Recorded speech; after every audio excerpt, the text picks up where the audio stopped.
Miami, South Beach, bringing the heat, Can y'all feel that? Can y'all feel that? Jig it out, Here I am in the place where I come let go. In Miami, the bass and the sunset low. Every day like a Mardi Gras. Everybody party all day. No work, all play, okay? So we sip a little something, leave the rest to spill. Me and Charlie at the bar running up a high bill. Nothing less than ill. Welcome back to the MBH Podcast. Money buys happiness. Miami buys happiness. Everything buys happiness. Anyways. Shout out to subscribers. Love you guys. You guys are running the fucking numbers up. Shout out the haters. We also love you guys. I love the haters, guys. Keep it moving. I love you guys like, so much. Subscribe, do the fucking duties. You guys already know what it is. Listen, we got a fucking banger of a guest today. A dude that we've been trying to get on for a while. We finally made it happen, funny enough, in Miami and not in Toronto. But that's just how things go. Aaron Spivak, the founder of Hush Blankets, correct? Am I right? Co-founder? Yeah. Watch out. Yeah, the partner's watching right now, bro. Co-founder. Co-founder of Hush Blankets, 30 under 30, Forbes, legend. You know how, dude, I'm just Don't make me start going through the accolades, eh? Like, we're going to be here all fucking day. We only got an hour, guys. You know what I mean? No, man. Welcome to the show. We're excited to have you. I'm happy to be here. This is going to be awesome. No, it's cool. We, you know what? I actually came across you through Lewis from Giro. Oh. Yeah. So he was just like, we were doing some work with him from our creative agency, and he had mentioned you guys and whatnot. And then, I just like classic me, just lurking on the gram. Hush Blankets. I found you, saw your partner, or whatever. Saw you were in Toronto, so I hit you up. But yeah, man. Before I talk too much, I'm curious. Like, give us the rundown. Hush Blankets. How did it start? Was it your first venture? What were you doing before? Give us the rundown. Give the story.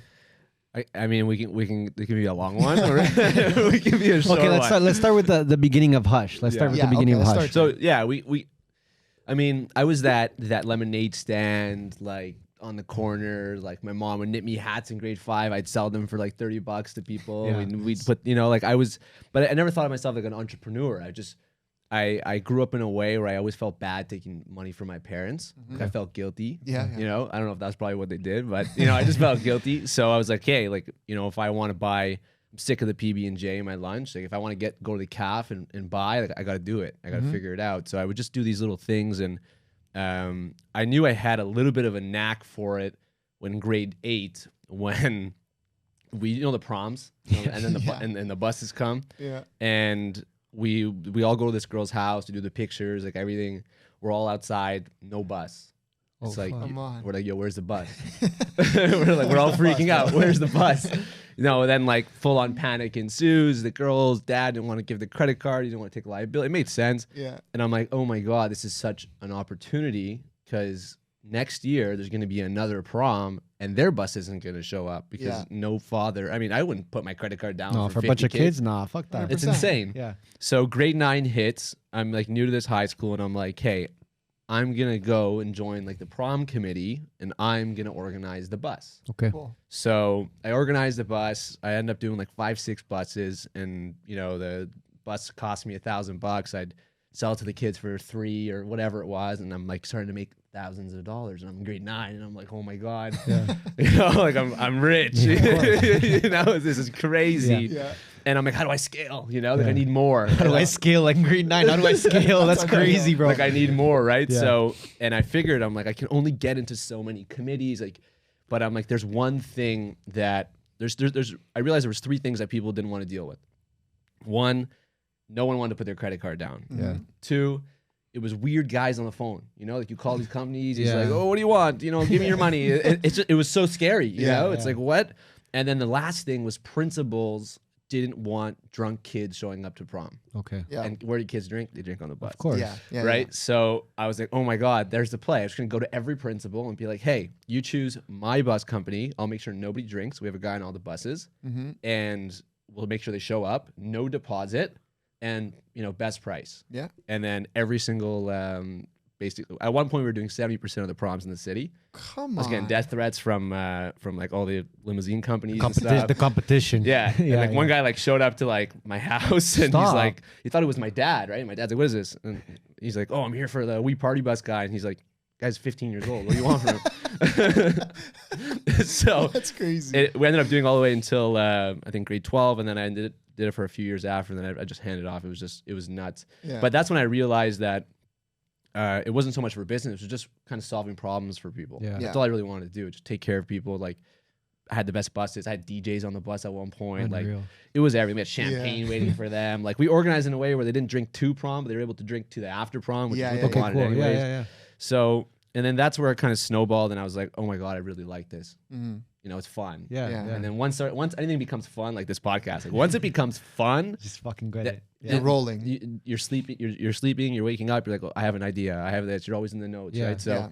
I think that's kind of the start of it. Okay. And then, you know, I actually started a juicing business Okay. after that with my family. And Nice. Oh, right on. And it's called Revitalize. It's Yeah, I in, see you posting it. Oh, Yeah. We know right. Yeah. yeah, it's in Woodbridge or, Yeah, or I've seen it. Thornhill, Unreal. different Yeah. locations. And Dope. that was that's a long story. I'm not gonna go into it. Yeah, But long story short, my family was interesting. You know, my parents are immigrants. We came with nothing. My mom had a moment of like 7 or 8 years when she just killed it. Yeah. And like, so I always tell people I've seen dirt. Like I've seen the top. Yeah. But then I've also seen she lost it all in one day.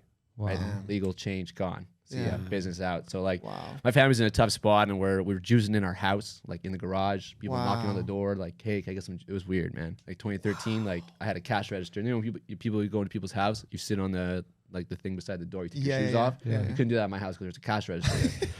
That's crazy. I'm not joking. So people just coming in, you're just chopping juices. Well, this is 2013. Yeah. Wow. The healthiest thing to get in Toronto is a Subway sub. Of course. Now we know that's plastic, right? So Yeah. it's like I was gonna say That's 2013. There's facts. that's probably the only juice that was around at that time. that's it. Yeah. There's Wow. nothing, right? So one guy to the next, and it was just word of mouth, and we were just kind of like, it was getting to a point people knocking on my door, like, "Hey, can I get a juice? Can I That's get a juice cleanse?" crazy. And we were juicing. It was my room had like apples and oranges. Like, Bro, An apartment in his room. I'm not joking. Yeah, And yeah. because there was nowhere to keep it. Like, Yeah, you know, yeah. all my brothers, they were all working jobs. They all quit. My brother quit professional hockey. We came back, all lived in one house Wow. because we had to make it happen, right? Yeah, of course. And then we didn't take it that seriously. We were like, "Okay, we're making a little bit of money." And then my dad got a stroke.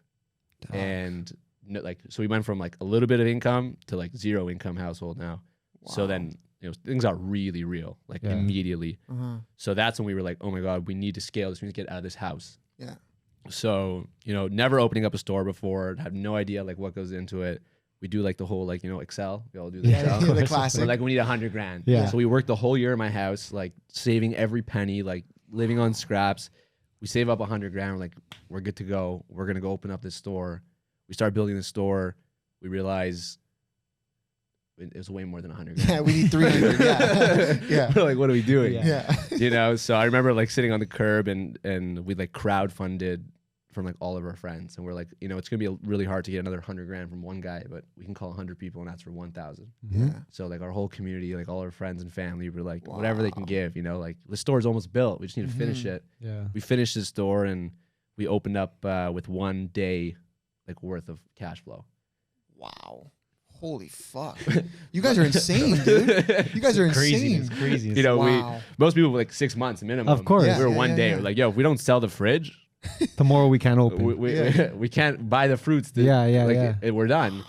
And we were just super fortunate. Like that whole year, we were able to build up a little bit of customer base. We sold out on day one, and it Yeah. just snowballed from there. And then that's when I knew that that I cared so much about like the end consumer. Like even in the party bus, even this, like I got so much joy out of seeing people enjoy it. Yeah. Just like this podcast, right? If someone's like, "Yo, that was an amazing," like that's your joy. Yeah. Of Right. course. Yeah. And that's when I realized I'm addicted to this. I'm addicted to serving The people. feeling, not feeling. Yeah. And then like a couple years later when I met Lior, I was like really fascinated about what's going on online. And he was like, we had like 80 employees at one point, and Holy fuck. I was working like 5 a.m. to like I was nuts. I was Yeah. fully obsessed. I quit hockey, quit school, I quit everything. I'm like, this is it. And I saw this guy, was my partner Lior, do what I was doing by himself. Wow. Yeah. Welcome to the show. And I remember like, you know, like Wolf of Wall Street. Yeah. when he's like, show me the 70K. Show me you make 70K right now. I quit my job. Yeah. that's Yeah. exactly pretty much what happened. Yeah. Yeah. Like he's showing me, I'm watching, and I'm like, you show me this right now, and like we're gonna do something together. Yeah. And he's like, turns his computer, and I'm like, okay, this is fascinating. Yeah. And that's when I really understood the scale of what the internet can have. Yeah. Like Yeah. we have to, like if we want to scale, we got to open up a store, right? Like we want to enter the Woodbridge market, we have to open up a store in Woodbridge. Yeah. Like that's money, that's risk, so much to just like online. It's like I'm everywhere. It can be everywhere. I can be anywhere. It's a yeah, website. exactly. That's it. Yeah. So that's when that interest came to be. And then a few years into our friendship, we saw the opportunity to, we saw their huge demand for weighted blankets, and so I was like, okay, I'm just gonna order them. And then they arrived, and then I realized these were awful. They were like bean bags, like in high school the bean bags. Like, Yeah. They're just a massive bean bag. Didn't like so like the way it would all be on your toes, that your toes fall asleep. Like you wake up, you have like no blood in your feet. It's crazy. Holy fuck. And people were selling thousands of them. Yeah. And that's when we were like, what if we make a real one, like one that's big, one that's beautiful, replace your duvet, the weights disperse properly. And then we launched. We said, you know what, I'm working all day, he's working all day, but we can commit like 6, 7 o'clock at night till 2 a.m. every day. Yeah. And we committed to it, and I would do like 6 a.m. at the store till 2 or 3. I would eat, work out, and then 5, 6, 7, I'd go to his place, and we'd work till 2 in the morning for like a full year. The grind, bro. Wow. That's the fucking Holy. grind. So like you didn't really do anything in school that had anything to do with this. So I went to York, Okay. right? Classic. I went to York because I wanted to play hockey. So I was playing hockey at York, and I was like I was opening the store until like 2 or 3. I'd go, like, we'd skate from 3 to 5, and then I would do the night classes like 7 till 10. Okay. Right, and then when I met Leo was already dropped out, and every day he'd be like, "Hey, like, what'd you learn at school today?" Just blast that. I love that though. I love that. And I was in like like the business program, and in my head I was like, I'm doing business and I'm learning it, so I'll be able to apply it like immediately. Yeah. And I remember we were doing a crowdfunding course, and I signed up for this course. I paid extra because it was at Schulich. Okay. It was the crowdfunding course, and I was preparing my Kickstarter at the same time. So for me, I'm like, this is perfect. I'm literally doing a crowdfunding campaign, Yeah. and I'm learning about Yeah. it, like amazing. And then the second day, it was the first day of class, right in September. I walk in, I'm so fired up, like I'm ready to go. I'm like, I have this campaign I'm working on, like this is gonna be amazing. I go to this prof after, and I'm like, hey, I'm fired up for this class. Yeah. Do you have any campaigns that you ran that I can look at? Because I'm building something out. I want to see like what you did, Yeah. draw inspiration. Stop. He looks me dead in the face and he goes, "What are you talking about?" And I'm like, I just paid $4,000 for this course." He's like, I never did this before. He goes, No. Like I used to work for an oil company. Jesus Christ. And I remember like that day I went right to the admin office, and I'm like, I'm out. Yeah. Like I'm getting rocked here. Crazy. We say that all the time. It's like the same people teaching you, and chances are they don't have much experience in that field, right? It's tough because things move so fast. Yeah. Like yeah. And like- to get curriculum changed or get someone in that position who's actually done it and experienced for years, they're not even going to do that anyways, because they're probably going to tell you this isn't the place to learn how to do that, especially when it comes to business. Like, dude, I don't know. I didn't go to school. I know you did. I didn't even bother. Yeah. But If I could go back, I wouldn't go though. but business is like one of those things where I feel like it's just experience. Like you just got to fucking do it. Like that's what I was gonna say too. Like, you clearly have experience before you even got into the blanket industry, let's say, and I feel like you had a lot of pressure on you too, right? With the family business, Yeah. right? Like that seemed like it was a lot Sink of or pressure, swim. right? So it's like I feel like that. Like I know when I'm under pressure personally, it brings the best out of you at times, right? And would you attest that pressure to any of your success? 100%. Like, there's the burn your boat saying. Like, Yeah. I remember sitting on the curb. Like, this is like what must have been 2013. Me and my brothers are all sitting on this curb, like trying to like figure out like what part of the build we can like. My brother learned how to drywall. I'm like, Wow. yeah, we can save $10,000. Just Yeah. YouTube. Let's go. Yeah. Crazy. Right. Probably wasn't the best idea. But Walls falling down, leaning But, Tower of Pisa. like, we were sitting like, what are we gonna do? And Yeah. we're thinking to ourselves like there's only one way here. Yeah. And like that mentality can be brought to everything. And that's why like when people are like, oh, you've got side hustles, you've got other things going on, like what happens when those things start to do better? And then your attention start like it's a dangerous play to have plan B's, C's, D's, and like True. it's super dangerous. It works for some people. course. I've seen it, Yeah. but at the end of the day, like I want to be the best at whatever I'm doing. Yeah. Right. Full attention. Like, yeah. Like if I remember this, I signed up for this mastermind ecom because I want to learn ecom. So I'm like, I got to learn from the best. And this guy was showing us his lifestyle. And he was traveling and he was doing all these amazing things. And then I met him and he's like, if you want to be like, he's one of those, I want to be like me, you know, you got to do all these things. And I looked at him like straight in the face and I'm like, actually I can smash you. And he's like, oh, what makes you think that? I'm like, because you just explained your lifestyle. Yeah. You're doing all these different things. Yeah. So if I just do this and you have how many kids? He's like, I got 4 kids. I said, you spend time with them? Of course I spend time with my kids. I'm like, when? He goes, I get home 5, 6 o'clock, I spend time with them. I'm like, then you go to sleep? He goes, yeah. I'm like, so that's 6 to 12? I do that every single day. Yeah. And then we compound it over the year, I smash you. Yeah. Right? It's true. Straight up. Right? So Straight if it's up. like, if you're doing other things, great. Yeah. But if you're actually in the race, it's tough to compete. Because Yeah.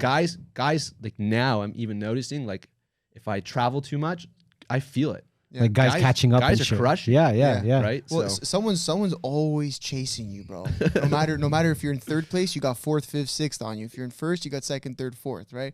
No, I see that, and I agree. I get the side hustle thing, but like you said, if you're going all in on something, go all in on it. Stop looking for like other fucking bro. I gotta do this on the side, make a couple thousand, like. Even with like you said, with plan B, plan C, plan D, I feel like that just instills comfort in the person, like, okay, if this doesn't work out, like it's all good, but I'm the same as you. Like, I don't want that. I just want plan A. That's it.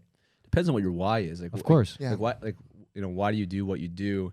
Where do you seek joy? Right. So like for me, like I'm a little bit crazy, but like I respond to almost every single review we get. Right. Like with Hush, we got 195,000 customers now. We're getting, hundreds of reviews a week, Yeah. And I'm not responding to all of them now, but I'm responding to like 5, 10 every day. Yeah. I'm in it, Yeah. right? Like that's where I get my joy from. Right? Someone's like, "Oh, I haven't slept in years." Like I'm like, boom, like that's what we're doing, Yeah. right? And we launched a new product, and I'm like, I'm waiting for the review. Yeah. I'm like, everyone's like, "Oh, how many did you sell?" I'm like, wait, like, what if people don't like it? Yeah. So that's where like you seek the joy, and of course, there's like you got to run a business. course. The economics need to make sense, but everyone has their thing, what they want to do, and once you know it, then you can feed it. 100%. And once you feed it, then it's tough to compete with someone who's doing what they want to do. Yeah, and It's you true. love it, It's right? true. So I want to talk about Hush now. So you guys birth it, you bring it to life. I know Dragon's Den comes along and all these things. So walk us through that, because I'm very curious to hear. So how that went. January 2018, we launched the site. Right? Yeah. Like on my partner's couch, we're just we launched the site, and then like cool, didn't really invest much. I think I was like photoshopping images, like nothing too crazy. Yeah. We had a sample that we liked. Like it took like maybe about a month, 2 months to go back and forth with the supplier to get like what we thought was special. And then, the supplier's like, hey, it's, we didn't want to drop ship. So if you're a drop shipper listening to this, You're sorry. done. I'm sorry. Yeah. But we didn't want to drop ship for so many reasons. Yeah. I didn't want a customer to receive a yellow taped from China box, like, Yeah. it's just, there's something about it, It is. like There's a lot about it. There's a lot about it. Yeah. so I didn't want that. We wanted it like fast shipping. We wanted to compete. We wanted to be on Amazon. But it was $100,000, 80 to 100, 80 US, about $100,000 Canadian to get that first PO. And I'm looking at him and I'm like, I don't have that. Yeah. Right. And he's like, I could, but it's kind of risky. Like, and then we were like, why don't we launch pre-order on our site, see how it goes? And we launched, we spun up like some Google ads and stuff. We launched and made 1 sale. We're like high-fiving, fist bumping, like huge thing. Next day, 3 sales, right? Okay. And I'm like, dude, we're going for dinner. Yeah. We probably spent more on that dinner 100%, than we 100%. made, right?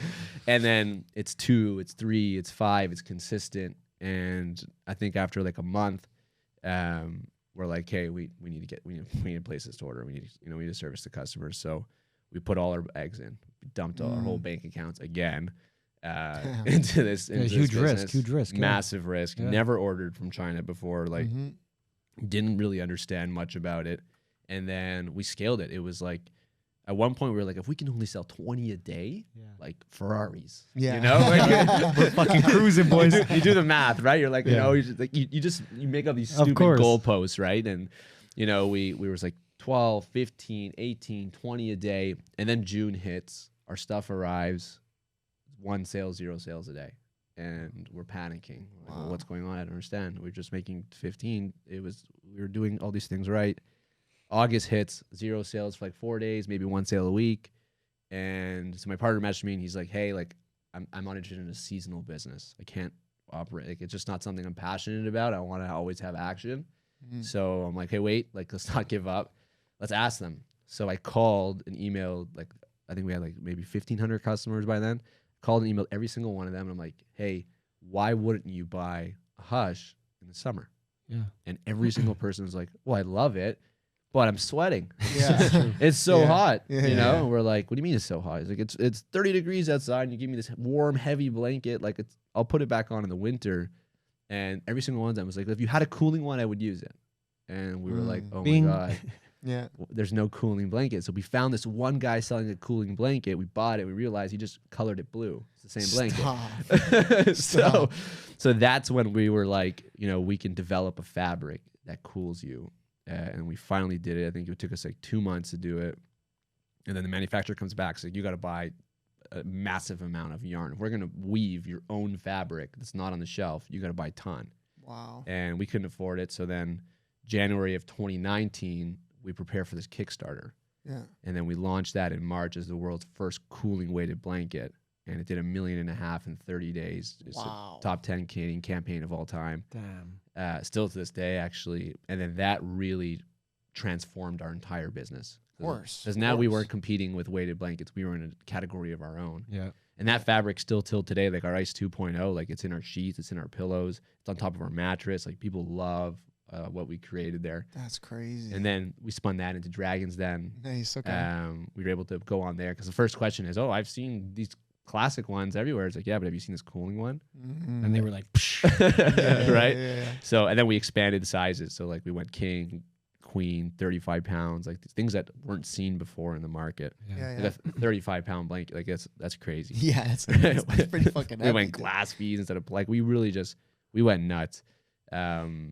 And then once Dragon's Den aired at the end of 2019, like the business doubled overnight, and it was just You're waking up in your blanket like, geez, what the fuck just we happened threw last like night? a viewing party like in dope. the distillery district. Yeah. And like it was, I don't know what happened, but at some point I think people from the street were coming in.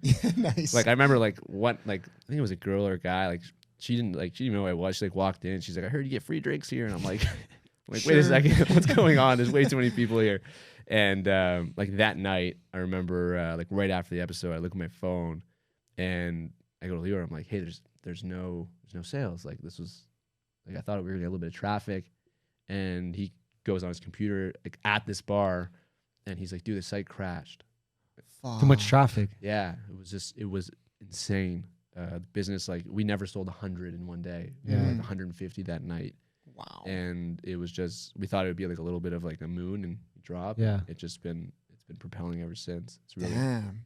So fucking Dragon's Den really got that fucking power, eh? How did you prepare for that, the Dragon's Den? I'm interested. Yeah, I mean it does for some. It Yeah. does for some. We had a unique episode. True. We were the first pitch in 14 seasons to ever increase our valuation on the den. Wow. So we came in asking for 10% for 400K.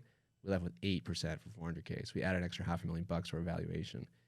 And Holy shit. then we had like That's ballsy, bro. I love that. it was like a bidding war, right? Everyone Yeah. was in, and we were like pitting them up against each other. Yeah. So It was- yeah, did you guys close the deal with somebody?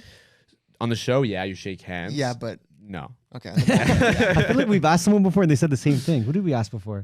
We were talking to somebody that's been on there too. Oh, we were Michael Weckerly. We were talking to Weckerly about it. No, but there was someone else that was like, yeah, we made a deal and then off. We didn't. Whatever. Anyways, Whatever. So okay, so you guys did a deal. Who'd you do the deal with on the show? So we did it with Lane Merrifield at Club Penguin. Yeah, Yep. yeah, and yeah. then Jim, Boston Pizza. Oh, Right love it. on. Okay.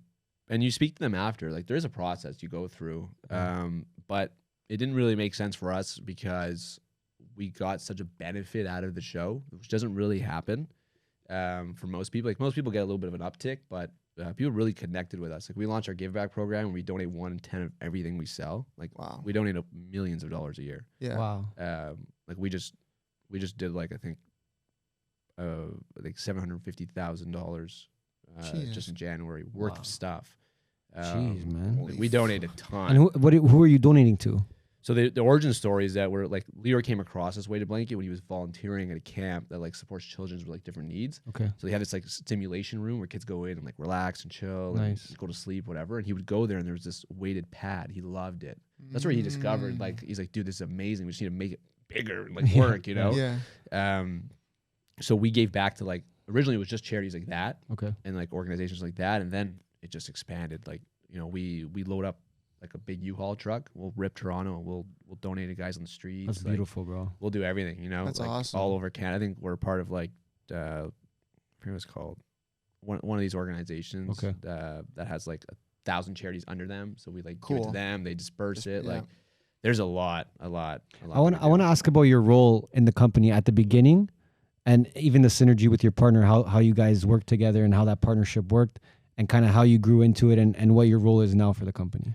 It's a good question. So the thing that actually makes it work so beautifully is that our values are very much the same, but our skills are way different. Yeah. Love it. Yeah. That's Like, how it's got to way- be. Yeah. Yeah. Like he's very technical. Like, you know, like the site, like just that example, like the site wasn't working. I'm Yeah. looking at him like, Leroy, the site's not working. Yeah. He's like, Yeah. give me a sec, you know? Yeah. So he's very technically sound. He comes from a software background. Like Amazing. he started a software company and sold it. All right on. So he's understands how software's, how things are supposed to work. Okay. And he's very simple about things. I can get very complicated. I'm very emotional. Yeah. So like I'm like all about talking to the customers and feeling them and what do you mean you don't like the pillow Yeah. and why, and you know like Yeah. I'm all up in, I come from the physical product space, Yeah, right? yeah. Like I sell you a juice, I'm watching you drink it. Yeah. Yeah. Right? I want to see the Just reaction. staring at the person. I'm like, what do you mean you don't like it? Yeah. You know? So we're polar opposites in that way, but our values are the same. We want to take care of people. We want to build something great. We want to do something beautiful. So it works in that sense where, you know, he was always on the site and I was always on the product and the customer facing. So, you know, as we expand, you know, I had a little bit of you know, had 80 employees at Revita. So I understood hiring, firing, building teams, stuff like that. I played hockey my whole life. So like, you know, understanding taking a lesser role in some cases. And he comes from like having a few guys and you build something great with just a few guys. Yeah. So they're very different, but both understand how things are supposed to work. So that was kind of our role, but we did everything. Yeah. Like Yes. You have to at the beginning. running the ads. We were creating the content, the socials, the product development, the website, the photography. Like we bought a Canon. I'm like, let's do it. You Yeah. know, That's like sick. I messaged girls in the building saying who wants to go down to we rented the lobby. The whatever. lobby, or like the whatever. one of the rooms, and I'm Yeah. like, who wants to bring your pajamas? We need to do, we need to do it. Like we can't pay, Yeah. so let's do it. And we cut our own videos. You wear every single hat. So you just found the way. Yeah. Yeah. I mean, there's no choice, right? Yeah. So, we have a belief that still today, like we never want to be perfect. If we're perfect, we're screwed. Yeah. True. We just want to be okay. We Yeah. should be okay. We won't be good, but I like we gotta that. keep pushing. Right? Speed is everything. Things move, Yeah. especially now. Oh my God, things Yeah. are moving so fast, and we're a team at 25, and even like at 25, there's sometimes a bottleneck of things course. slowing us down. Like Of course. it takes me yeah. 3-4 days to do something now. Before it was like 30 seconds. Yeah. Yeah. So So many more processes and shit too. Yeah. there's a lot of people. Like what is your official role in the business? Like what? I guess just co-founder. I mean, Yeah. I depends. think Like depends how technical you want to get. Like chief happiness officer, I love that. CEO. Like neither of us actually wanted to, I guess, be CEO because there's like a little stigma around that. Yeah. Like, you got to call the shots and stuff. But like, it's funny because a lot of our staff's been with us since day one. Like our team's been. that's awesome. Like we don't turn too much. Like we're very intertwined with them. Like we really love each and every one of them. Like there's a real relationship there. Yeah. So it's gotten to the point where they know, like, if there's an issue, they know if they're coming to me, they're going to him. Yeah. Yeah. What do you think? What do you think the reasons are behind you being able to keep your team for that amount of time and keep people on board and keep people believing what you guys are doing? I think a lot of guys make promises. Yeah. We all do, Yeah. right? Especially in the beginning. And those who keep it going. Yeah. Right. So, you can sell someone a dream in the beginning. Hey, you course. come in, can't pay you whatever you want to get paid now because we're starting up. But, Yeah. I promise you when things go to here, Yeah. I'm going to give you this, this, and this. Right. So you kept your promises. We did. Yeah. Yeah. We kept our promises. We said, hey, our first year we did, I think, just under $700,000 in sales. Amazing. Our second year we did 7.8 million. Ooh, 10x. Yeah, That's yeah. 10 Yeah. times, guys. 10 times 1 year. So, and we had 2 employees. When you did the 10 times. Yeah. Wow. And one of them was support, and one of them was actually family friend named Danielle, was still with us. That's awesome. And you know, Shout out Danielle. yeah, she came like straight out of school, and you know, really took a chance on us. Like she was, me and Lior were in his second bedroom. She was in the den. Yeah. And her first day on the job, Lior's dog ate her shoes. She's like, fuck this place, I'm out. That's crazy. You know, That's like crazy. imagine, you know, going to some guy's condo Yeah. downtown, traveling from Vaughan, 30 Yeah. minutes, whatever, on a bus. So she did that, right? Wow. Unreal. And she took a chance on us. But we always said, you know, when things go here, like this is where we're gonna go with your role. And you know, she's become a killer for us, right? So I want to ask you, you just said you 10 times your business in 1 year in sales. How? Yeah, relax, bro. No, I'm not, I don't want the recipe here. I kind of want the recipe, but was this the same year that Dragon's Den was happening and all these things were happening? It was a crazy Okay, year. okay. So we launched the Kickstarter that year, Okay. with Dragons Den that year, and then we had a summer. And Yeah. we had a nice product to sell. The year before, we had no summer. So it was the first summer that you had it, the cooling blanket. Yeah, and it was our first time understanding Christmas. Okay. So like True. Yeah. Okay. we didn't understand like Black Friday. Yeah. Our first time around, we're like, what do you mean it's going to be 20 times more than anything else we've Yeah, ever done? So we prepared differently, but that's how we were able. And then we, you know, I was, I love talking to people. So I was like, hey, you know, we can get in retail. Yeah. And we was like, how? I'm like, we're going to call them. Yeah. Yeah. You know, how do you not want this product? Yeah. So we got a TJX, Sport Check, you know, we're in like 500 doors, but at one point that year we were in 100 doors.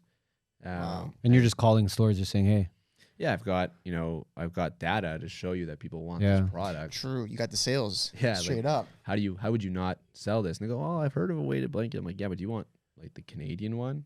And do you want the one that is going to go in Dragon's Den? Yeah. And like, you want to have that in stock when that show airs. Yeah. So it was an easy sell, but for us, our biggest issue actually up until this month, 4 years, has always been inventory. Yeah. Okay, just Never- holding enough inventory, yeah. We were sold out for 4 years. That's amazing. 4 years. That's Sold out unreal. 4 years. I'm curious. Where are majority of your customers? Would you say they're Canadian, American? Yeah, like almost 80% of our business is in Canada. That's awesome. Yeah, we made a Love that. mistake the first year because this is how everybody is, right? U.S. is 10 times bigger. Yeah. Every Canadian is just, I want to go to the U.S. I want Yeah. to go to the U.S. And I get that, right? Because the market is the market. But we made that mistake. We were doing well in Canada, and we were like, hey, if we can just do this in the U.S. 10 times. Of course. It's like- Ferraris. Yeah, 10x the business. Yeah, yeah. And it was we were taking our profits from Canada and wasting them in the U.S. Okay. because we didn't have it, and we took inspiration from a company that we saw. I forget the name, and you know they just became so Canadian dominant, and we're like, you know, why? I forget who. One of our mentors was like, why don't you just like do really well where you are, and then try? Like you haven't owned anything yet. Yeah, Mm. that's true. And then that's when we made the commitment. We're like, hey, we're gonna really own Canada and really become a household name, and then take our learnings and try to replicate that in the U.S. So only now, I would say, like a little bit of last year, and only now have we really started to grow in the U.S. But Keeping it you Canadian. have to focus, right? So I agree with we that. spread too thin in the beginning. Obviously we have a creative agency, so I'm interested to know how you were marketing the product at the beginning Mhm. and how that's changed over time. Yeah, I mean, originally it was okay. This is gonna be crazy. Ready? I love it. All This right. is gonna be crazy. So when we started on data. Okay. So this might not be perfect, but let's just say there was 300,000 people searching for weighted blankets in Canada. Okay, Wow. which is a lot. Yeah. Maybe 100,000. Let's just say I think it was 300,000, and there was like 2 people bidding on it. So these guys were making a killing, and I knew they were making a killing because they were always sold out. Yeah. They had to wait like 4 months to get one. Yeah. So we started doing research, and we're like, okay, it's tough to come in and just start bidding on those terms because the new guy always pays more. Yeah. So we came in, we started bidding on those terms, and we're like, we want to make a certain amount of profit, and it was tough. We couldn't get position 1 because we wanted to make money. And then that's when Leo and I looked at each other and we're like, wait a second, we've got other jobs. We don't need to be profitable. We just need to be number 1, right? We need to break even. And then so our biggest competitor lived in our building. Wow. Oh shit. Okay. What the fuck are the chances of that, dude? That's crazy. Lived in our. We see this guy in the gym, so That's I crazy. see this guy in the gym just fucking getting jacket like. so we start doing the math. We're like, his rent must be around this, groceries must be around this, his taxes. He needs to make a certain amount of profit to live. We don't. We've got other jobs. Yeah. So we ran at break even for, I would say, like 6 months. Wow. Destroyed number one. Yeah, right on. It's amazing. Right. And then we're able to slowly but surely optimize and get profitable, more profitable, and more profitable to the point where we were number one still to this day and profitable. Yeah. And it forced a few of our competitors no longer exist. Mm-hmm. And the ones that do actually have to change their business and become like the cheaper option. Yeah, Wow. the cheaper version of you Yeah. guys. That's what I was gonna ask. I was gonna ask like was when yeah. the first competitor came around, and how you guys reacted to that. But We just kept improving the product. Yeah. So like every time we would improve the product, we'd increase the price to match that. okay. Right. And then it's, it would take 6-7 months until the competitor would copy that iteration. But by then we're already working on the next one. Yeah. So we're always So kind of 2 steps and when it ahead. comes to improving the product, you guys were just getting feedback. Like that was the main. That was it's the main the source. easiest thing ever. Yeah. Right? Like I think people like underestimate that as well.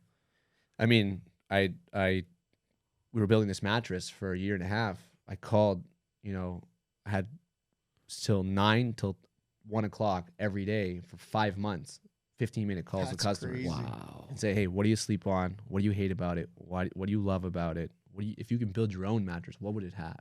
Yeah. Right? And no one knows the technicalities. Like I just came from Orlando from a show. Like I'm watching the science of beds, and I'm blown away. Yeah. I was blown away watching your fucking stories. I'm like, dude, these fucking coils, and Yeah. you drop the metal ball, and does it bounce? I'm like, It's fascinating, Yeah. right? And then so I asked every single one of these mattress manufacturers. I'm like, but what does the customer want? And they're like, oh no, like graphite, titanium, and I'm like, no, Yeah. like what does the customer want? And they just want a good night's sleep. Yeah. But everyone defines that a little bit differently, right? People sweat, people sleep on their side, their back, they're like, they have neck pain, back pain. They don't want to feel their husband because he gets up to pee 10 times a night. Yeah. Like yeah. everyone has their thing, right? So for us, it was we're gonna build a mattress that people actually want that supports them. So like, and that's how we do everything. Like I saw pillows like 2 days ago from Italy. Like I've never seen pillows like this in my life. Oh, pillows from Italy. That sounds I amazing. know. It just sounds great. I Yeah. don't even know what that means. It was but so I love tough. it. Yeah, it was like, and they do like the seat cushions for Ferrari and BMW. Like these people are one of the best at foam. But I asked her, I'm like, what drew the inspiration of this beautiful pillow? And she's like, our designers. Yeah. Yeah. And I'm like, in my head, I'm like, how do I know the customer wants this? Yeah. So that's how we do everything. Yeah. It's Yeah. all just customer feedback. We're just right? community, right? Like Yeah. we've got a massive Facebook group. We send out emails and SMSs that are two-way. Yeah. So like, I'm not gonna blast you and say like, hey, like Ernesto, buy my stuff. It's like, Yeah. hey, Ernesto, like, it's Aaron, what's up? Which people appreciate too. Like You they know? love that. Yeah. That's Yeah. sick. So we were able to have that two-way community that, people tell us sometimes our stuff sucks. Like Yeah. we have to change our pillow. Everyone's like, hey, it smells. But it's okay. It's part of the. When did you start opening up to different products? I think it was our Kickstarter. So Kickstarter has this really cool thing where after like the campaign is over, that's when actually people pay. Okay. So it's all Oh, numbers on a cool. screen. Yeah. Right. Okay. So we can get into how people scam that stuff all the time, Of but course. it's just numbers on a screen. No one getting charged. They're pledging. They're saying, hey, I'm going to give you money. Okay. That's why the numbers run up so fast. And at that point where it's like time to capture the payment, Yeah. you can give something called like flex goals or like, additions. Like, and we were like, what if we threw up sheets? Yeah. Let's just Cool. see Yeah. what people want, right? It's a pre-order.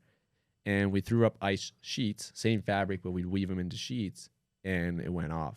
We added like Wow. $250,000, and we're like, Jeez. oh my God, people love sheets. That's amazing. So that was our first test, and we did a horrible job with those first sheets, but it really wove into what we have now, which is just like I always tell people, like, you find me a better sheet, I'll buy it for you, no problem. I love that. But that came from a spin-off, and then it was like, wait a second, what about pillows? And we launched a pillow, and we sold 3,000 of them in 72 hours. Jeez. So, we realized that people want us because they know that everything we launch, we care so much about, Yeah. right? Like we put our name on the line. So, That's crazy. Are you used to like this quick growth now? Every time you say something, it's like, yeah, the next day we sold 300,000. Like, are you getting used to that now, or do you still get that satisfaction or that fulfillment? Because like that happens to people, like maybe if they're lucky, once in a lifetime.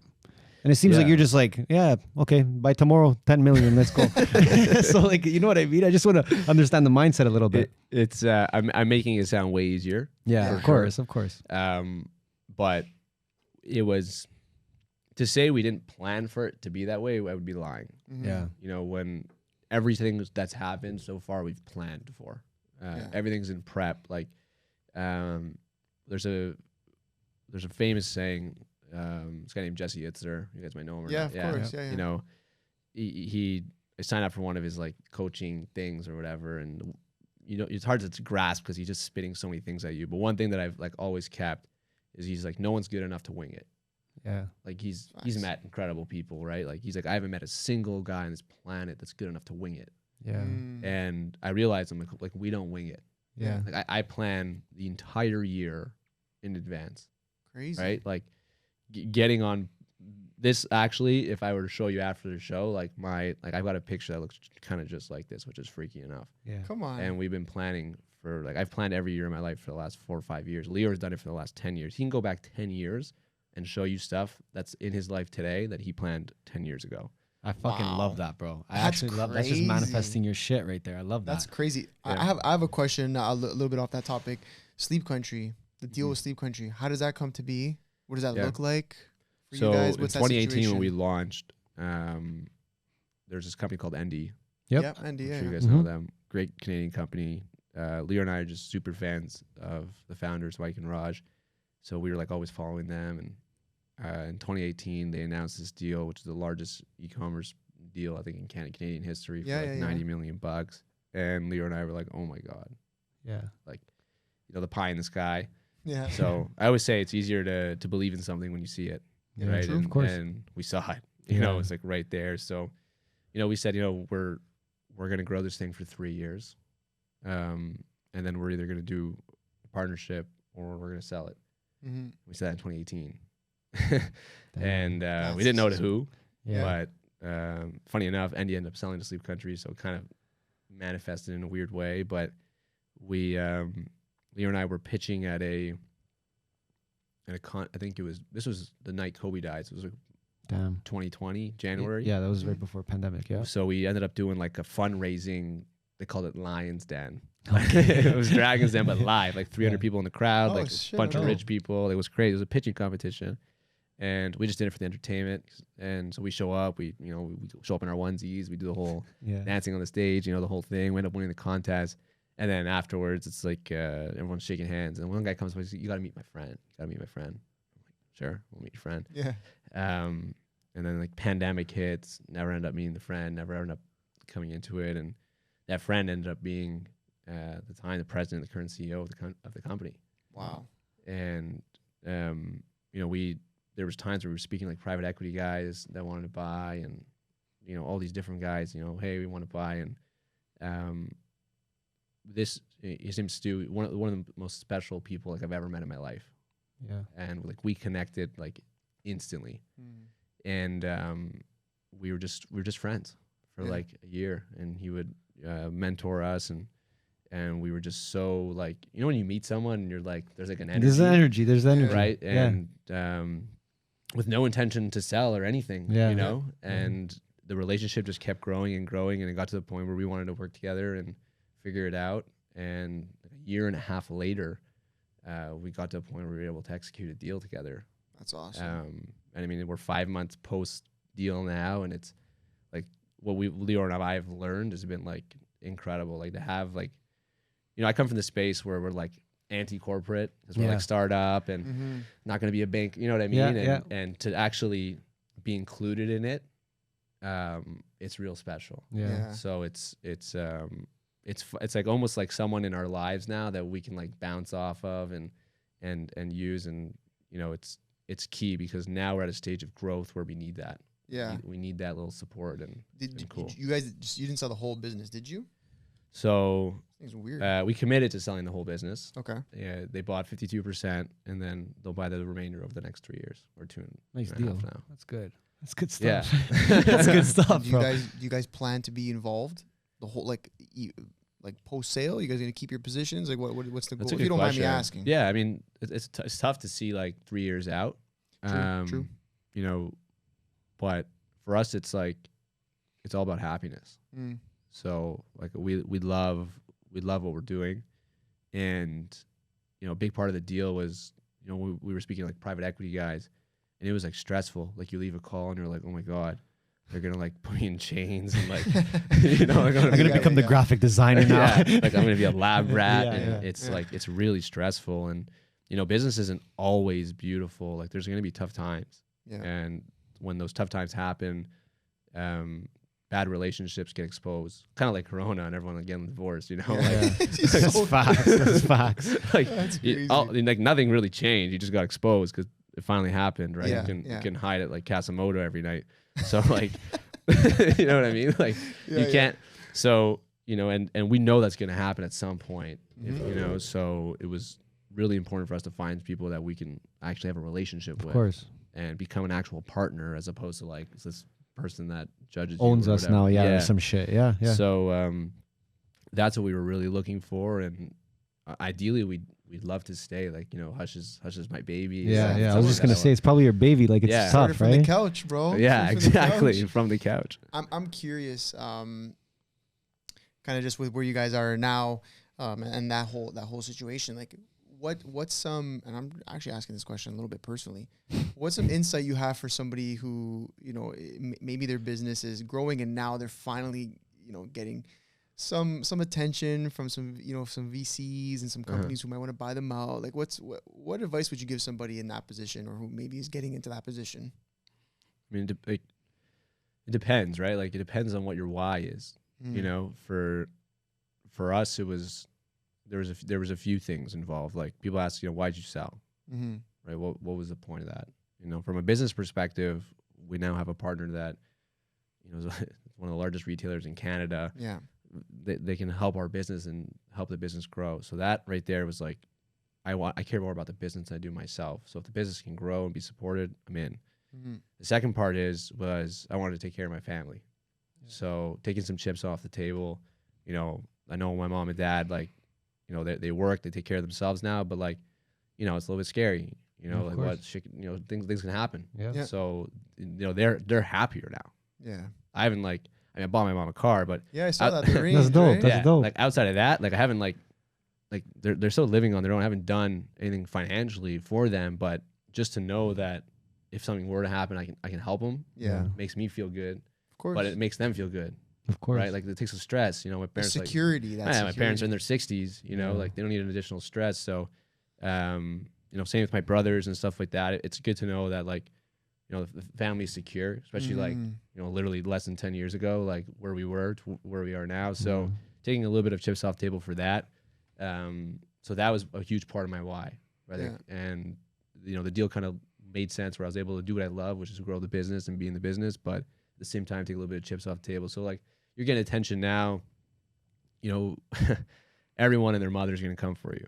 Yeah, Like you wouldn't want to see my inbox. I believe it, bro. With those numbers, I believe Right. it. Dude. So, but you know, at the end of the day, like you are who you are. Your Yeah. friends know who you are. yeah, You know, yeah. I don't have any new friends. You know, like it's like the same. I'm the same. I haven't changed. We're all the same. Because my why is the same. Yeah. And like, you know, why you're doing this podcast, why you want to grow. Like you have that pie in the sky that you guys have that you want to go. Like laser focus at the end of the day, right? So VCs will come, people will come, people will try to take. You know, I have this. My best friend has a saying. He goes, "Everybody wants a piece, Yeah. just a piece." Yeah. Right. But at the end of the day, a piece of what? Yeah. True. That's true. And what are you bringing to the table, right? Like as a potential partner. I mean, fuck. Seems like you guys found the absolute perfect partner. So A bad partner can be bad. yeah, 100%. A bad partner can. Yeah. It's like detrimental to the whole thing. What would you say to someone that maybe is getting into a partnership now? Maybe some advice for like potential partnerships for any entrepreneurs out there. What should they be looking for? I know we said energy. Energy is a huge thing. But like you said, even skill set, right? Like having opposite skill sets or having different skill sets. What kind of advice would you give someone that's in that position? Yeah, I mean, if I were to go into any new business, and I would like take on a partner, like obviously, yeah, some skill sets need to be, you know, if you're not good at math, you want someone to, you know, Yeah. finances, right? Yeah. Like, you know, if you love social media and your partner loves social media, then who's running the business, Yeah. right? So like that's a given. But I think on top of that, the values, like personal values. Yeah. Like, what kind of guy are you? Yeah. Right? Like, type of guy who runs when stuff gets tough. Yeah. Will you give up?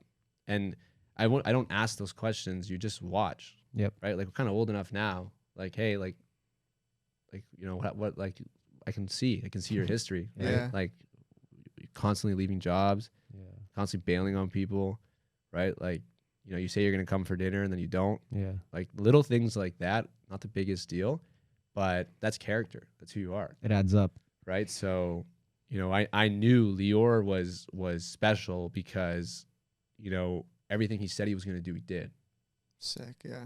And I'm like, that's the type of person that I want to be with, because when we sit here and we get excited and we're like, we're gonna work 6, 7 p.m. until 1 a.m. and we're like, oh, Gary V, you know, like we're going, like we're like, the motivation will fade, Yeah. but like, who are you? Because you said we are gonna do it till 2 a.m. Yeah. right? And you know, we've got funny videos of like literally falling asleep at the computer, but when the values come through, you're unshakable. Yeah. Yeah. And when you're like, the partnership is unshakable, That's amazing. Could do damage. Yeah. it's tough to compete. I like what you said though. Like, you don't have to ask. You just watch. You observe. Right. Mhm. That's sick.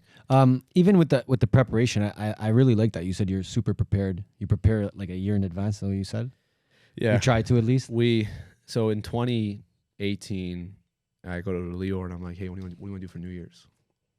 And he's like, what are you talking about? I'm like, you know, party, you know, we're gonna go somewhere, Yeah. you know? He's like, I don't like, he was like looking at me like I'm an alien. You know? And he goes, you know, I sit on my couch and I plan the year. And That's I'm like, great. That's so sick. I love that. and he spent like thousands and thousands of dollars from coaches to build this program for himself. And I sat on his couch and he walked me through this 5-hour step-by-step process on how we're going to build the entire year. Mm-hmm. And then we're going to work backwards. So you build your year 3 times. So the first time you build it, you like all these things you want, Yeah. right? Personal, business, life, family, whatever your buckets are. And then you do this whole mood board stuff, but not like aesthetic so you can put on the back of your phone. Like, Hey, fucking like, Tumblr. Yeah. like actual, like this house, this Yeah. car, this look of my podcast, this many, whatever's important to you, right? Yeah. You just put it on that board, and then you write it. I want it. In a way, I need it, and then I have it. Yeah. You do that whole Cool. process 3 times. It takes a long time. So what's changing each time though? Like I guess are you becoming more realistic with the goal? Are you trying to get more in detail with the goal? So we do things like we do SMART goals, right? Okay. So like specific, measurable, actionable, whatever, like attainable, time bound. So realistic. So every goal needs to be that, Yeah. right? So like if you're in sales and you're like, I did 100 sales last year. You know, next year I'm gonna do 1,000 sales. It's like, okay, let's run it through it. It's specific, yeah, 1,000. Yeah. Okay, it's time bound. Yeah, I want to do it in the year. Is it realistic? And that's where people fall every time. They go, I don't. And then, Yeah. right? Yeah. But the easiest thing to be realistic, let's just use real estate, I guess. You're making real estate sales. Is there a realtor out there doing 1,000 sales? yeah. Oh, yeah. Okay, so it's realistic. So like Awesome. comparables or something. Yeah. Yeah, Yeah. just is it realistic? And then is it attainable? Well, and then that's the part we work through. And we Okay. break it down to literally what you're doing tomorrow and at what time. Wow. Oh shit. And then all you're doing is basically like, we love routine, Yeah. right? Like as humans, it's tough to be your own boss. Yeah. But what is being your own boss? Doing whatever you want to do? No. Bossing yourself around. Yeah. Be your own boss. Yeah. Yeah. Yeah. Exactly. So yeah. we would break it down like, okay, we're doing 20 sales a day. I want to do 100. Mm. How am I going to do 100? You asked that earlier. How do you scale? Yeah. That's when we ask the question. How do we Yeah. do it? Yeah. Yeah, Right? Okay, well, Amazon, we're only doing 5, and the number 1 guy in the category is doing 100. If we can just get 5% of that, Yeah. boom, I just made 10 sales a day. That's all we got to do, just 5%. Okay, where can we squeeze out 5%? All I need is 5%. Well, if we, do a slightly better ranking, if we spend a little bit of money on PPC, if we have a little bit better reviews, we had a way of like gifting product and getting our product up. Like if we just do that, we can get to 10 sales a day. Okay. How long is that going to take? It's going to take 3 months. Okay. How many hours do we need to apply into it? It's going to take about 45 hours. Okay. So now I'm looking at my calendar and I'm going, okay, plotting my 45 hours. Within those 45 hours, what steps do I need to take? Yeah. So then it's right there. Damn. It's on, and I can do that every single step. It's visual. It's there. You can see it. Right. So like, you know, Leo had this thing that he taught me. It's called plan tomorrow today. So like every single night before I go to bed, I'm planning my entire day out. Like, if you saw my calendar, you'd throw up, right? It's like, it's every single day. It's when am I waking up? When am I eating? When I first started, it was when I was showering, like everything. Wow. Yeah. Right. Every single part. So people say, oh, I'm going to work from 9 to 5. It drives me nuts. Or 9 to 10, or I work 20 hours. It doesn't matter the hours. It doesn't matter. Like, what are you doing? Yeah. Yeah. What's getting done in those hours? True. And I'm like by the hour. Yeah. And then it has to match the goal, right? Like I have this thing. Some of my staff hate it. Some of them love it. It's don't tell me what you did. Just show me your calendar. Yeah. I don't care. Just show me your calendar. Yeah. I'll see it. Yeah. The proof is in the pudding, right? You guys say, let's say you're gonna say, oh, we're gonna do 100 podcasts this year. Okay, but like you're only doing 2 a week, or you're only doing 1 a week. Yeah. It's not enough. Like Yeah. it doesn't make sense. It's true, The math yeah. doesn't make sense, right? Yeah. So we work backwards, and then we're just doing step by step. And then at the end of the year, you look back, you're like, holy smokes, I just climbed a mountain. So that's how you fucking 10 times the day. That was the answer. I know where I'm spending my New Year's. We do Your it for free, house. actually, every single year. Oh, come on. Yeah. So since then, so the year after that, I was like, I changed my life. Yeah, because you probably look back and you're like, that fucking worked. No, like everything in my Yeah, life, right? Like I'm yeah. talking business, personal, my fitness, my like everything. Yeah. And I was like, dude, you need to share this. What do you mean? It was just me and you? Like this is, you can't keep this to yourself. Yeah. And he's like, oh, I don't know. I'm like, no. Like next year, I rented this space in my building. I had like 40 people come. That's sick. We cranked it together. And then it was Corona. So then we did it on Zoom. And we have like 150, 200 people that join us on Zoom every 1st or 2nd of January. And I'll be there. I'll Yeah. be anyone can join, yeah? yeah, it's totally free. We don't charge for it. That's sick. It's That's like fucking our- sick. That's how we Damn, like. I thought I was fucking good at manifesting shit, bro. That is taking it to the next level, and I fucking love it. I think that's a. That's what you need to do. But okay, so let's say in your business, do you take care of like hiring, firing? Depending on the role, yeah. Okay. Walk us through, let's say, what you look for when hiring someone. It depends on the role. Okay. I mean, now it's tough. Yeah. Now there's more jobs than there are people looking for them. So Yep. it's there was a point during the pandemic where there was less jobs and more people looking. Mm-hmm. So, but then there was the benefit of the fact that remote happened. Yeah, So yeah. we can hire from anywhere.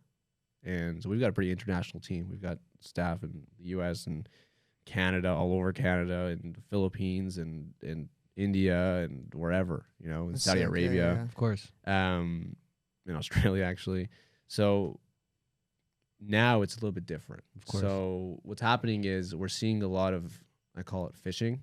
Okay. So a guy who's in a job right now really likes his job, but I want to see what's going on, So we're getting a lot of fishing, and it's tough to weed out the intention. True. And I get both sides. Like as an employee, you want the best deal, right? You want a good work-life balance. You want to get paid well. You want to do what you love to do. You want a boss that doesn't make you feel bad about your life. But on the flip side, as an employer, you want someone who over-delivers, who has great value, who's a good team player, that takes initiative. Like you want all those things. So it really depends. We hire based on 2 things. We hire to train, which is how we started, because we couldn't afford to pay guys 60, 80, 100, whatever they wanted. We couldn't afford it. Mm-hmm. So what we said is, okay, let's build a department. I'll get real good at it, or Leo get real good at it. I'll become a pro, and then I'll hire someone really junior, and I'll teach, and then I'll create something special out of them. And at that point, you're just looking for work ethic, I'm guessing. Exactly. Yeah. Willingness to learn, interest in the space. I'll teach you everything you got to know. Just bring the energy. Yeah. Right. Because then if I can pass that on to you, then I can work on the next thing, and that's how you kind of plug and play. Cool. Now we're at a position where we're hiring people who are better. Nice. Right. So Yeah. like guys on our team right now are what they do. They can do it better than I can do it.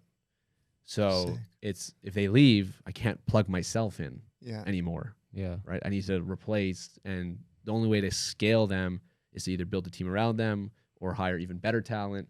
So it's becoming really difficult. And in our space in e-com, we're noticing that the only talent comes from failed drop shippers, which are generalists.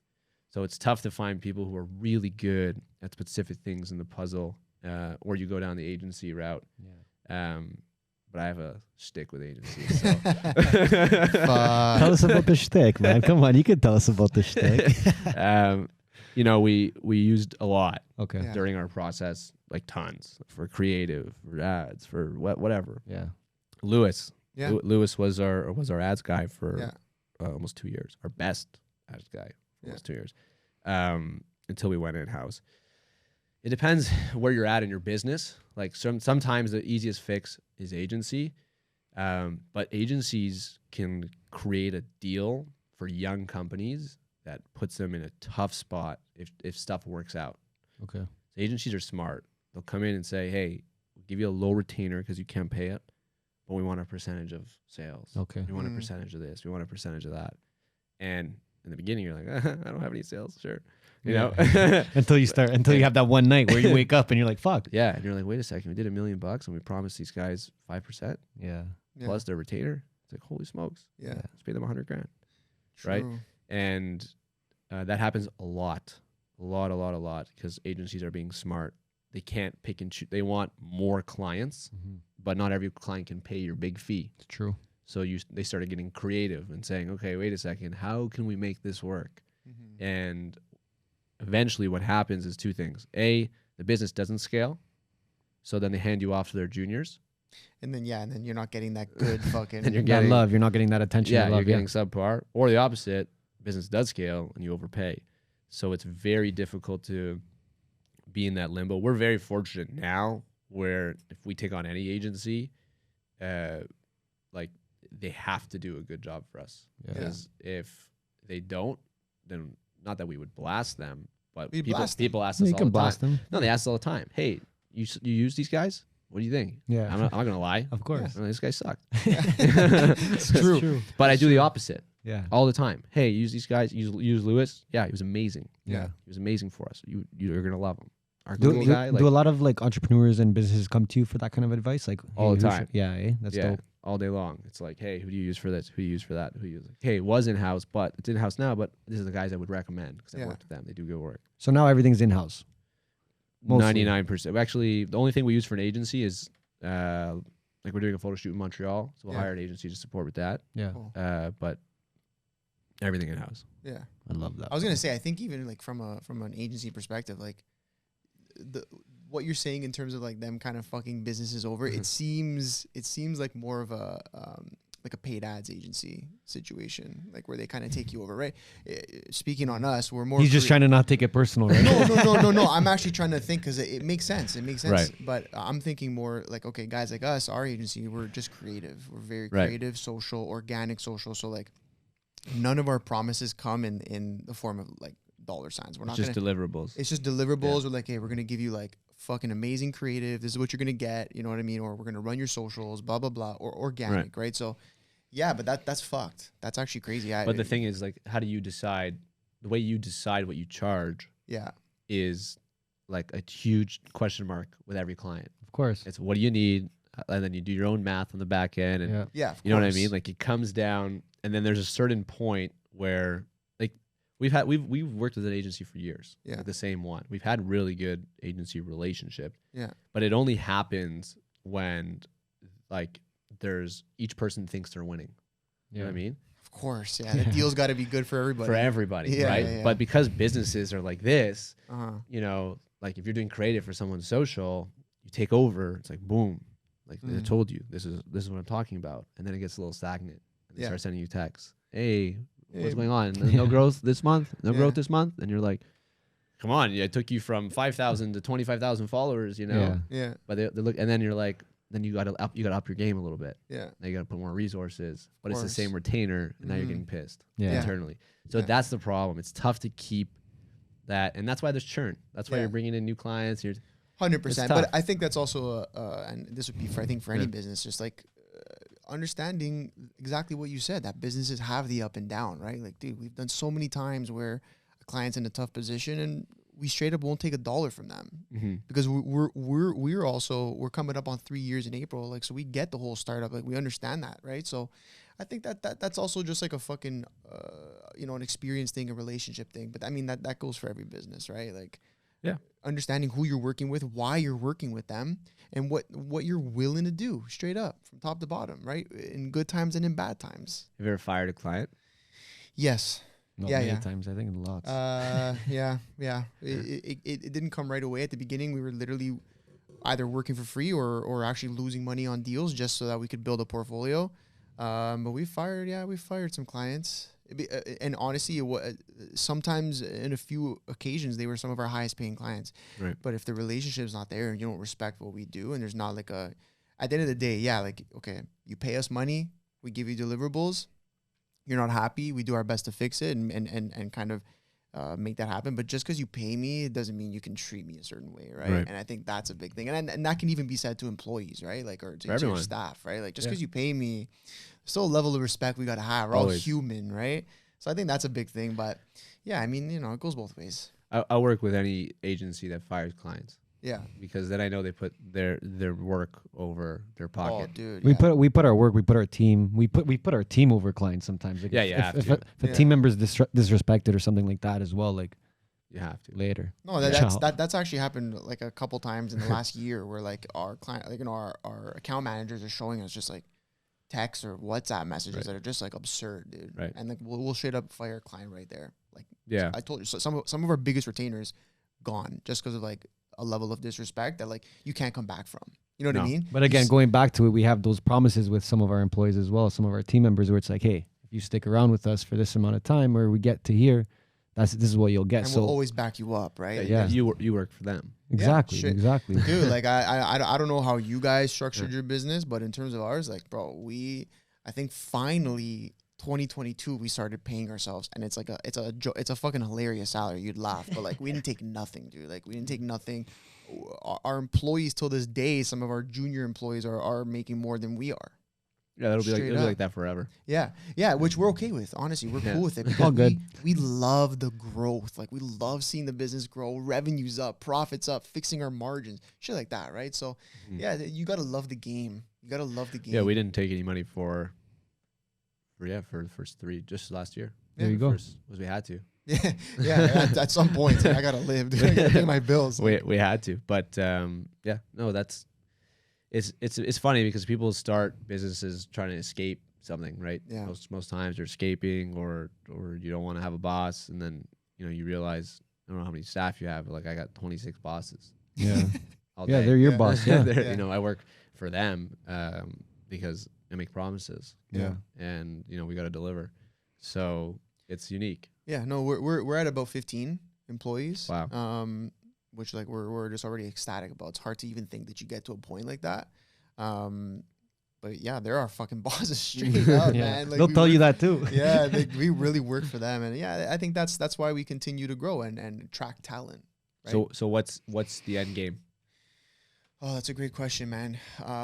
We talk about it a We lot. talk about it a lot. Yeah. The goalposts have changed over time, but I think I can speak for both of us in the sense that we truly just want what's best for the business. I don't know what other way to put it. It's what if the right deal comes across and that's a full buyout or a partial buyout or some type of partnership merger, like we're open to everything, but it has to make sense for the business first before we look at like, hey, bro, make sure we get 10 million in shares. Like, you know what I mean? Like we don't see it that way, so it's hard to say. And then more recently, as of like last March, we decided to like add a media wing to the business, which is like what you see here. Right.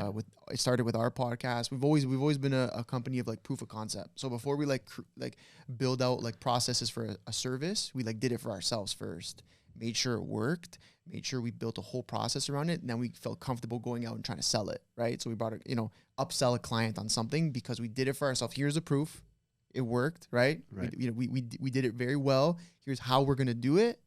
Okay, cool. Now we can start selling it, right? And this is why you should buy it. And that started with our podcast. We're like, I always told Ernesto, I'm like, dude, I think there's a void in the market. Like, imagine like a bar stool where like nobody's focusing on media in terms of podcasts and shows and stuff like that in Canada for some reason, right? Huge market, but no one's attacking it. And so we're like, okay, cool. Let's start our own, see what the fuck we can do. And if we can do something good, maybe this turns into a service. And I think now we're doing about 15 podcasts outside of our own. That you're managing. So producing, social everything. media. Yeah, man. Yeah, like top dude. to bottom publishing for them. But but I think even when we do Amazing. that, it builds a lot of trust with the potential client as well. Because if we can put our money where our mouth is and spend our resources on trying it out ourselves, they look at us a little bit differently and they're like, you know what? All right, if these guys want to do it, let's try it out, right? Yeah. It's amazing. Yeah. I feel like that's a huge thing that many people lack. Yeah. Is a one-stop shop for wings that aren't the biggest needle movers. Yeah, So you just want someone to take care of it, exactly. right? So So we're full service, dude. amazing. We got guys come in, literally, like, even for some of our clients, we book their guests. Like, we literally, all they got We to find do them is, guests, we book their guests. all they got to do is walk in, talk, leave. That's it. We Wow. take it, Yeah. edit it, publish it, social media, content. Like, we do everything, right? And that's why our team is getting to the size it is, because it's like, holy fuck, so much.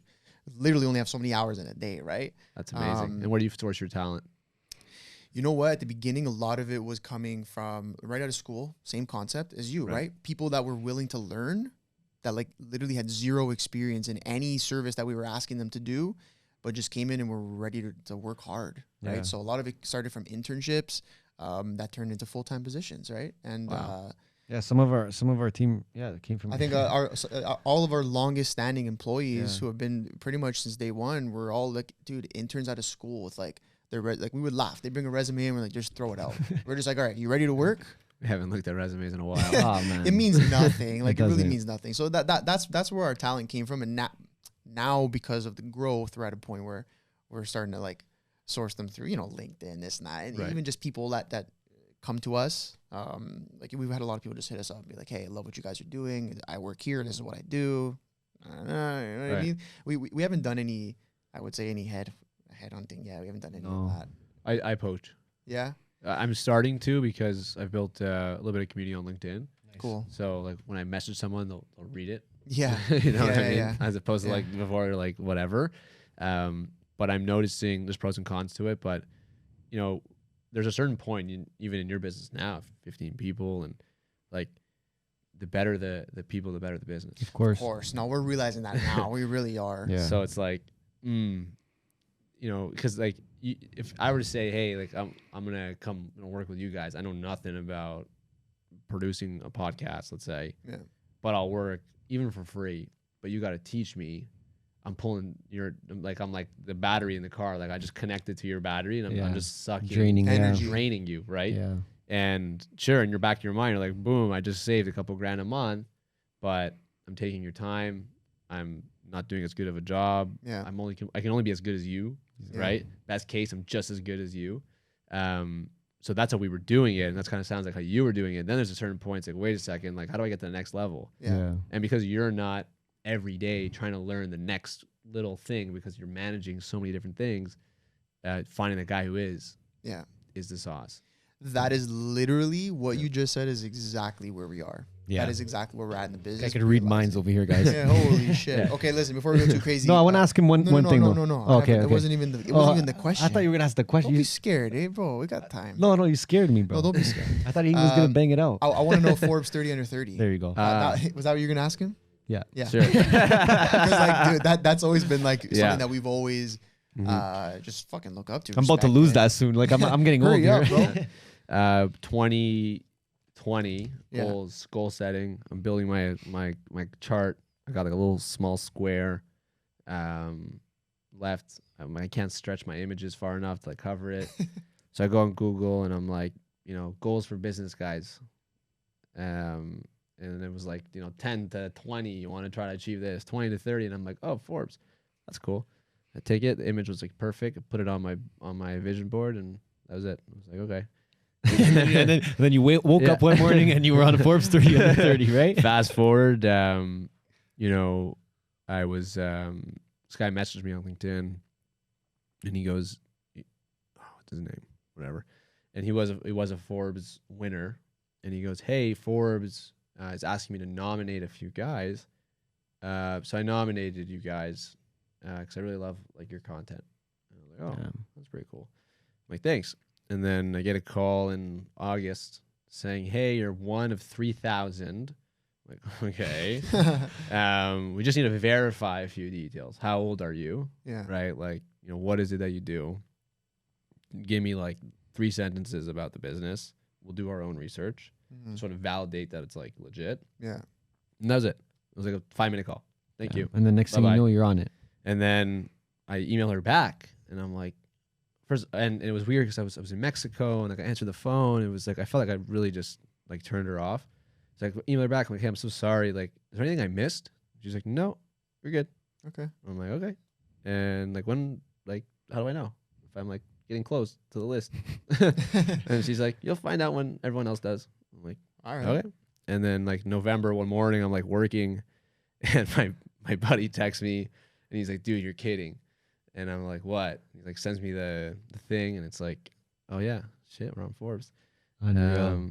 And then I went back and looked at my goals at the end of the year, because that's what we always do. I'm like, holy smokes, this came out of nowhere. Yeah. But also right on time. Yeah, like perfect. And you realize it's cool, but like a lot, like goal, like just go back to goal setting for a second. And you guys are gonna have this. You probably already have it right now. So a part of the goal setting is you need to really feel it. The last part is I have it. Yeah. Right. And there's been times, right, like where it's like, I don't know, let's just say it's for a Ferrari. I really want a Ferrari. Okay, I want it. I have a Ferrari. And like we go, I close my eyes and I'm like in it, feeling the leather. Like, how does it make me feel? The exhaust. And I'm like, doesn't make me feel that good. I don't know. I actually don't want a Ferrari. Yeah. Because I was just in one. I drove it. I just in my brain. I was like, it didn't give me what I thought it would. Yeah. So we feel a lot of our future success already, right? True. That's manifesting. Yeah. Like people ask, oh, how was the deal, right? Like change your life. Yeah. And me and Leo always laugh. Like when we signed it, we looked at each other just like, give a little props, hug.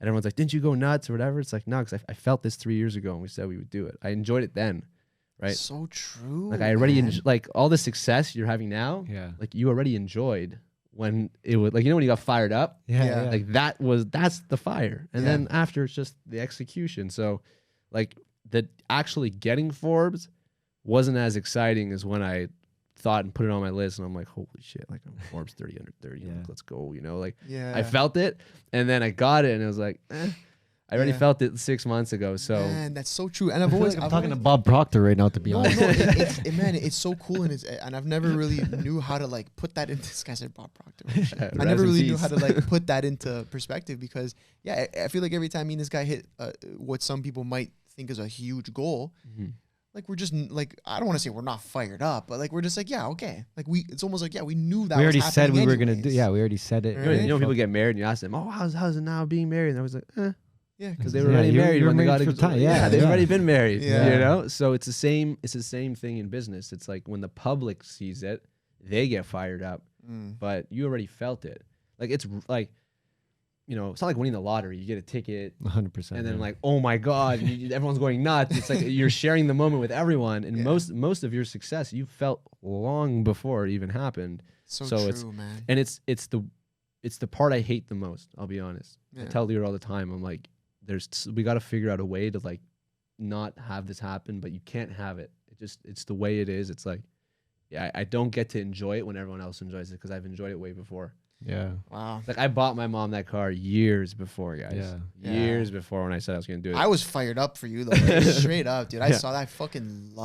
I loved seeing that, man, because it just further validated that you're a fucking sick guy. I'm like, that's fucking dope. Yeah, it's man. like everyone else is so fired up, and I'm Yeah. like, I already enjoyed this. You Yeah, know, like yeah, I did this years ago in my head. That's So crazy. it's kind of that.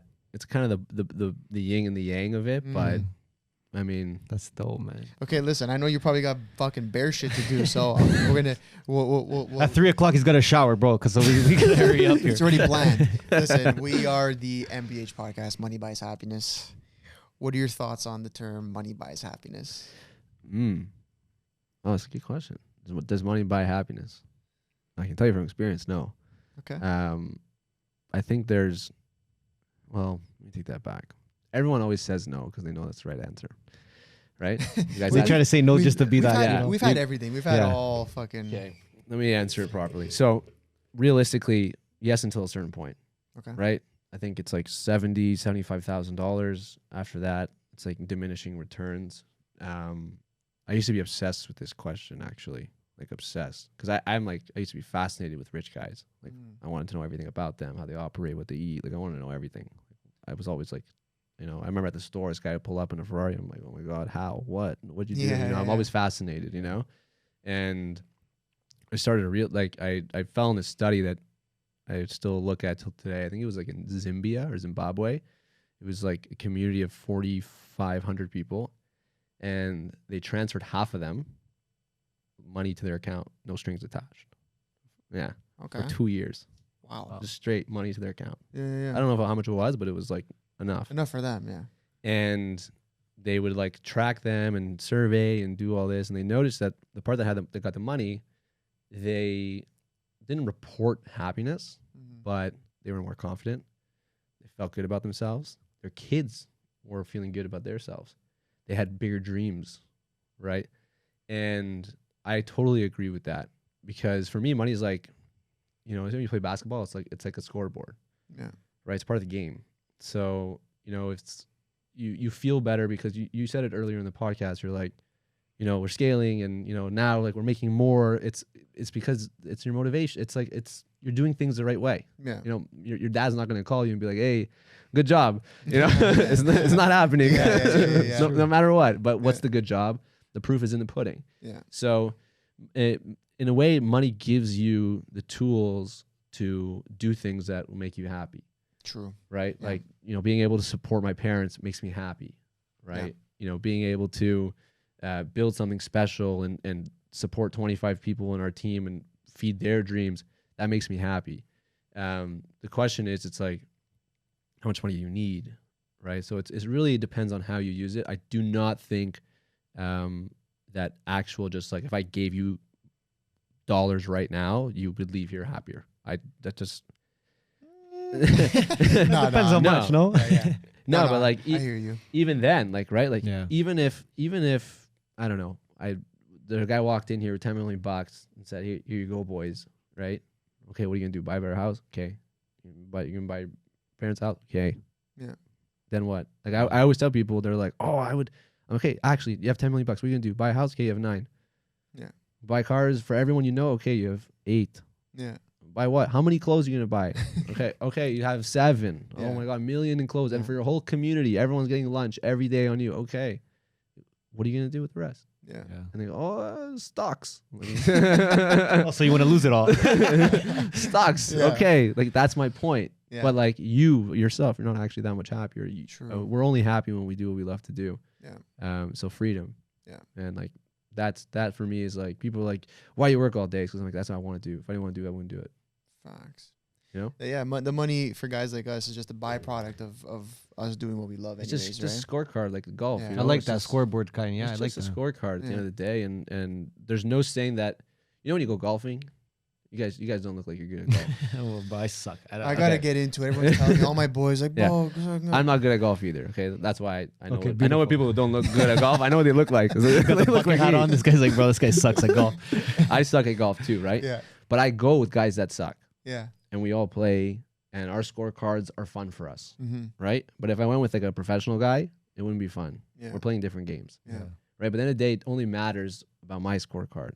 That's the cool thing about golf. It's really like a one-person game. You just get to experience it with other people. True. So like, you guys it's your scorecard. Yeah. I can't come and look at your scorecard and be like, why aren't you happier? Or why aren't this Yeah. sucks, guys? This is awful. I can't do that to you. Yeah. You'd be like, leave, man. Like, Yeah. don't worry Yeah, about my yeah. scorecard. It's very much like golf, Yeah. right? So it's you guys, and that's the beauty of partnerships. Like I can never be a solo founder. Yeah. You'll never see like Aaron starts his own business by himself. Yeah. I like sharing. I like That's why you were so like co-founder at the beginning. yeah. Like I I read love it. I that like it. that yin and that yang. I love like when times go tough, you send him a text saying, "Yo, what the f?" and he's like, "Don't worry." Yeah. You know, and you do the same. You know, "Yo, like this isn't working. Do you see what that client said?" And you're like, "Don't worry." Yeah. Like that. That's like we're keeping score together. It's like, and then we share it, and there's a beautiful magic to it. It's true. And that's why it's like, what does money buy? It's like it buys a little bit of opportunity, but it's really it. Like Yeah. happiness, like, dude, happiness is like the number one thing I prioritize in my entire life. Yeah. Yeah. And it's the hardest thing to maintain. That's a fucking that's a fact. That is an app. I'm getting that tatted on me, bro. No, man. How many more tats you gonna get, bro? Yeah, you guys got a lot of Man. tats. It's still healing. We just did Yeah, the mine too. podcast logo. I did it on the hand, so you know it's fucking real. Yeah, you guys are whack. Yeah. We're fucking wild. Hey, listen, if you watch this podcast, you already know that. But This is crazy. Wow. dude, wow, what a chat, man. Appreciate you coming out and doing this for real. I don't even know how long we went. We'll find out. Me neither. But dude, once again, first of all, absolutely impressive. You know what you and your partner have done. It's something that I think a lot of our listeners will take a lot from. So thank you for coming and do that. I appreciate it. Nice. Thanks for having me. This is amazing. More success, more blessings, brother. Man, Yeah, I more hope to see you happiness, man. guys. Of That's course. it. That's it. That's it. And if you've made it this far, thank you. We love you.